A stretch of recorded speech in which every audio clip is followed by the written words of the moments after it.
Hi, I'm Hsing-ay, artist in residence at All Angels Church, and this is John Schmidt, who is the current associate priest.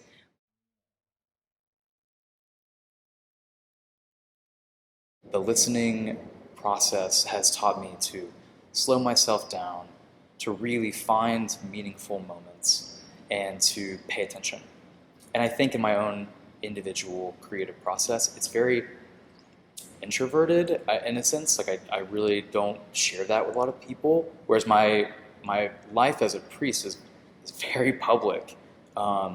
They've always felt quite divergent to me. And so I'm trying to find ways of bringing them together. In fact, this conversation has helped me to try and really think through that. This piece of art installation too, I think it is a great way to integrate, to reconcile the different parts.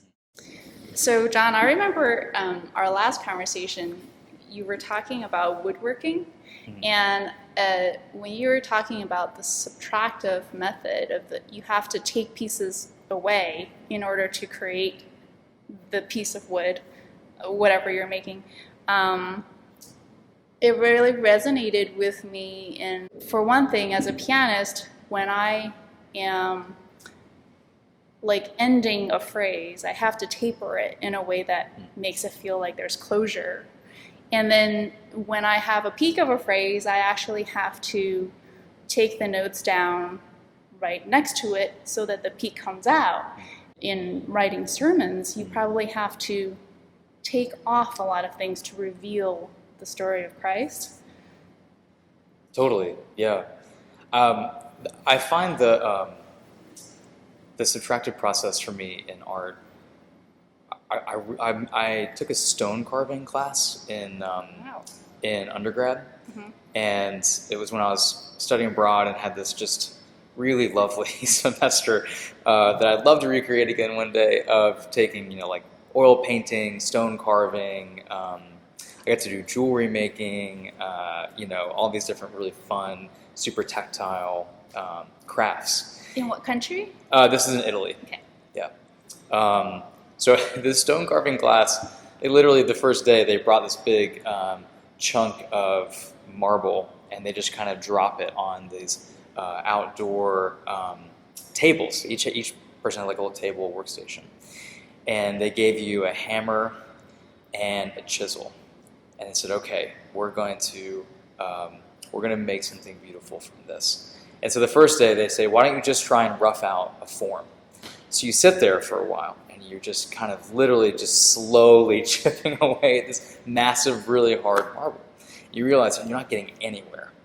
And then after that first day they say, great, now you know it takes a long time and it's an important, what you take off, you can't put back on. So it's just a lesson in kind of having a reverence for the stone.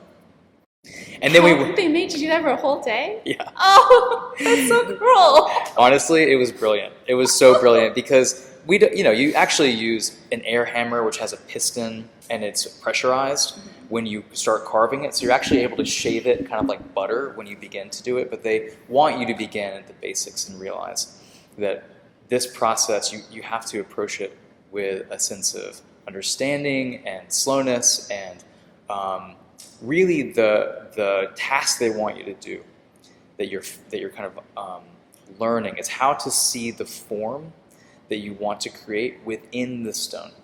So you have to look and see it in such a way. You don't just see the outlines of the stone, you actually see the crest of a figure.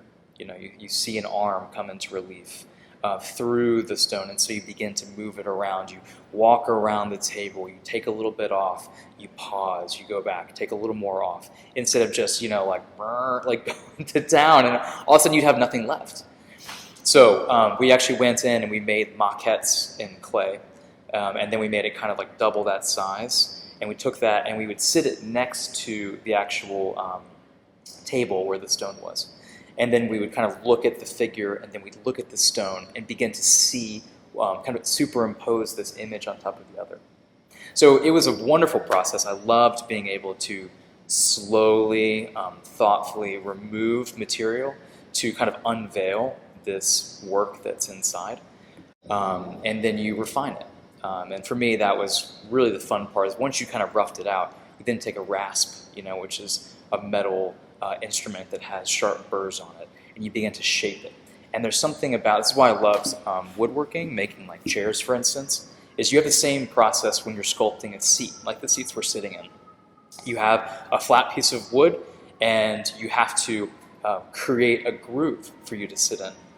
And you want to create it in a way that's pleasing aesthetically, but also comfortable to sit in. And so you slowly are thinking about what is it going to feel like to sit in this curve? What is it going to look like with the aesthetics of the rest of the piece? Is it going to work? And as you work it with your hands, there's something that your mind of seeing and then the plane of feeling with your hands kind of works in tandem as you're removing the material. And it's an incredibly satisfying process. So I'm a big fan. And I think to your point about sermons, Brene Brown has this phrase that she calls, you have to write your shitty first draft. Sorry if you have to edit that out. Brene Brown has a way of saying you have to create your first draft, which is usually not going to be your final piece. And the idea is you just kind of get it all on the page. Especially if it's a long story, I write the whole thing out verbatim. The story, the idea, work in the scripture, try and blend it together. And then I'll read the whole thing, which is usually 1,000 words too long, and I'll walk away from it. I'll go for a run. I'll go for a walk. I'll call a friend. I'll make dinner. And I'll come back to it a number of hours later and begin to slowly whittle down. Like any writing process or kind of creative process, you're trying to hone and bring out really the core theme, the resonant stories, or like my teacher in high school would say, you need to cut the fat.